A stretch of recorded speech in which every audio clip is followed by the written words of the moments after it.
Ito na ang latest ng Mix Topics, mainit na showbiz ganap. Ito na mga kamix ang mainit-init na scoop ngayon. Dingdong Dantes at Marian Rivera pinatunayang muli ang galing bilang isang mahuhusay na actors sa pelikulang Rewind. Rewind ng Dongyan na higitan na ang kinita ng pelikula nila Catherine Bernardo at Alden Richards na Hello, Love, Goodbye. Alden Richards at Catherine Bernardo susunod na magiging Dingdong Dantes at Marian Rivera. May collab nga bang mangyayari sa Catden this year? Talaga namang pinatunayang muli ang galing bilang isang mahuhusay na actor sa pelikulang Rewind, sina Dingdong Dantes at Marian Rivera. Kamakailan ay binalita na ang pelikulang Rewind ang bagong the highest grossing Filipino film in the Philippines at pumapangalawa na ang Hello Love Goodbye nila Catherine Bernardo at Alden Richards. Ang pelikulang Rewind is a 2023 Philippine science fiction romantic drama film directed by May Cruz Alviar from a screenplay by Enrico C. Santos and Joel Mercado. The film revolves around a man named John who is given a chance to go back in time by a day to save his relationship with his wife Mary.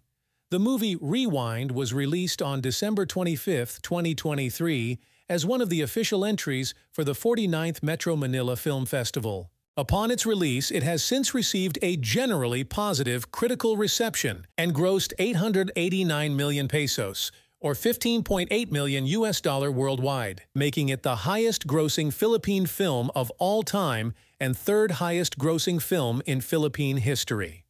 Samantala, ang dating top 1 na may pinakamataas na kinita sa pelikulang Pilipino noon na Hello, Love, Goodbye ay pumapangalawa na lamang. Ang Hello, Love, Goodbye is a 2019 Philippine romantic drama film produced and distributed by Star Cinema, directed by Kathy Garcia Molina, and produced by Carlo L. Katigbak and Olivia M. Lamasan. The film was released on July 31, 2019 in the Philippines and started screening internationally on August 1, 2019 na pinagbidahan ni Catherine Bernardo ng Kapamilya Network at Alden Richards ng Kapuso Network.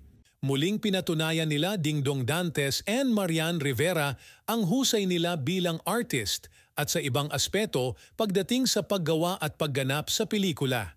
Ang Dongyan ay isang real couple at mayroon silang dalawang charming na mga anak na manang-mana sa kanilang mga magulang. Huling nakitang magkasama sa isang fantaserye sina Dingdong at Marian ang My Beloved noong 2012 bilang sina Arlan at Sharina. Mahigit isang dekada ang hinintay ng mga Dongyan fans para mapanood muli ang dalawa sa big screen. At hindi nga naman binigo ng Dongyan ang mga supporters nila at mga nagmamahal sa kanila mula noon dahil sa ipinamalas nilang galing sa pelikulang Rewind. Kahit na walang nakuhang parangal ang pelikulang Rewind sa Metro Manila Film Festival 2023, ang Rewind naman ang top grosser sa mundo ng Filipino film of all time and third highest grossing film in Philippine history.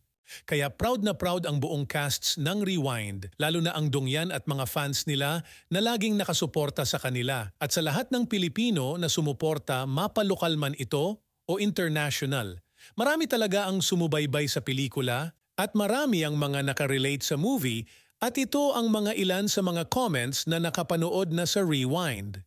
This film made me realize that I don't fear death, what I fear is regret. Iba talaga ang gawang Star Cinema, the movie that Dongyan deserves. Grabe! Napanood ko na po, wala pa sa kalahati umiiyak na ako kasi sobrang galing ni Marian Rivera at Dingdong Dantes. Nakaka-relate yung mga eksena nila, pero sa totoong buhay walang rewind, kaya dapat bigyan natin ng halaga ang mga mahal natin sa buhay. Ang ganda ng moral lesson nito, kakaiyak kasi you know naman, rewinding past in real life is not true. We should make the best in our relationship with our loved ones habang okay pa tayo, habang andyan sila. Samantala, dumako naman tayo kina Catherine Bernardo at Alden Richards na busy na sa kanilang mga schedules. Kahapon lang ay nag-post si Catherine Bernardo sa kanyang Instagram account na mukhang abala na sila kasama ng kanyang mga team. Sa nakitang post ni Catherine ay may larawan ng mga cameras at mukhang nasa set sila. Ganun din sa post ni Alden sa kanyang Instagram account na nasa set din siya at may mga cameras din. At ang isang larawan ay may caption na Day 1 at Endorsement Day. Kaya natuwa naman ang mga fans nila na halos pareho sila ng kanilang post at tila gagawa ata sila ng isang commercial sa kanilang endorsement. Wala pa man itong kasiguraduhan kung magkasama nga ang dalawa, ngunit hoping pa rin talaga ang mga fans ng Kathden dahil sabik na silang makita ang dalawa sa isang project. Huling namataan ang dalawa na nagkita at nagbatian at super close pa rin sa isa't isa noong premiere night ng pelikula nila Alden at Julia Montes na 5 Breakups and a Romance at All. Out ang support talaga ni Catherine Bernardo kay Alden Richards at sa kanyang kaibigan na si Julia. Sa sobrang pagmamahal ni Catherine kina Alden at Julia ay dumalo din si Catherine sa premiere night noon at nagbigay ng speech para kina Alden at Julia at very vocal si Catherine na nagpunta siya para suportahan din si Alden bilang nakasama niya ang kapuso star sa pumapangalawang top-grossing film ng Pilipinas, ang Hello Love Goodbye. Supportan si Alden and Jules. Ay, kuya, ano ba? Yung pelikula nila. We're so excited to see it. Okay.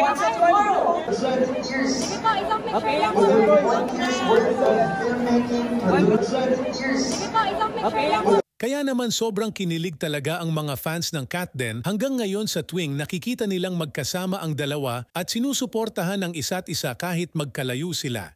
Patiently waiting pa rin ang mga fans na makitang muli sa big screen ang Kathden at susuportahan pa rin ulit ng mga fans ang gagawin nilang movie together. Sabi nga ng mga netizens na para silang future Dongyan kung titingnan, magagaling din silang mga artista.